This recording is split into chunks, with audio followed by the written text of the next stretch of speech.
Welcome back to our channel. இன்றைக்கி பார்க்குறது கத்திரிக்காய் ஊறுகாய். அது எப்படி செய்கிறதுன்னு பார்க்கலாம். அதுக்கு 1 ஸ்பூன் கடுகு, 1 ஸ்பூன் வெந்தயம், 5 மிளகா, புளி ஊற வச்சுக்கலாம், கடுகு, எண்ணெய், வினிகர் இதெல்லாம் ரெடியாக எடுத்து வச்சுட்டு கடுகு, வெந்தயம், மிளகாய் இது 3யும் போட்டு நல்லா வறுத்து அரைச்சி வச்சுக்கலாம். மிளகாய் வேணாம் அப்படிங்கிறவங்க வர மிளகாய் பொடி மட்டும் போட்டுக்கலாம். அடுத்தது 1 கிலோ கத்திரிக்காய் எடுத்துக்கலாம். இது நம்ம தோட்டத்திலேருந்து வந்தது. அதை எடுத்து நல்லா தண்ணியில் போட்டு நல்லா கழுவி எடுத்துக்கலாம்.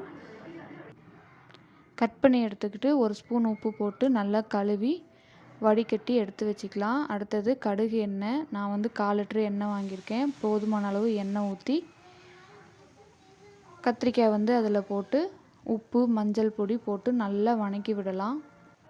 கொஞ்சம் கூட தண்ணி விடாமல் எண்ணெயிலேயே அது வேகிற மாதிரி பார்த்துக்கணும். ஏன்னா கத்திரிக்காயிலேயே ஆல்ரெடி தண்ணி விடும். அந்த தண்ணியிலேயே ஃபுல்லாக வேகணும். தண்ணி விடக்கூடாது. நல்லா இந்த மாதிரி வேகிறப்ப ஒரு 2 ஸ்பூன் வினிகர் ஊற்றிக்கலாம். ஊற்றிட்டு புளிக்கரைசல் கரைச்சி வச்சது போதுமான அளவு டேஸ்ட் பார்த்துட்டு அப்புறமா ஊற்றிக்கோங்க. அரைச்சி வச்சது மசாலா ஆட் பண்ணிக்கலாம். ஆட் பண்ணிவிட்டு இதுவே நல்லா கிண்டி விடணும். அடுத்தது தாளிப்புக்கு 5 பல்லு பூண்டு எடுத்துக்கிறேன்.